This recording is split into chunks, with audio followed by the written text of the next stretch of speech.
আসসালামু আলাইকুম। আজ রান্না করব করলা ভাজি।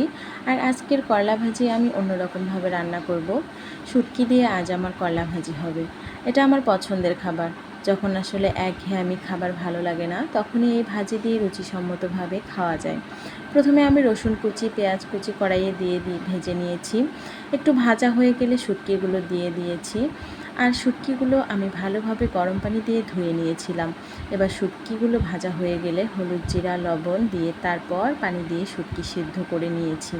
শুটকির পানি যখন শুকিয়ে যাবে তখনই আমি দিয়ে দিচ্ছি করলা আর আলুর কাটা। তারপর ভালোভাবে নেড়ে ঢেকে দেব আর জাল খুব ধীরে দেব। বারবার নেড়ে দেব আর আমি ভাজিটাতে কোনো পানি দেব না। এভাবে আমার ভাজি রান্না শেষ করে ফেলবো।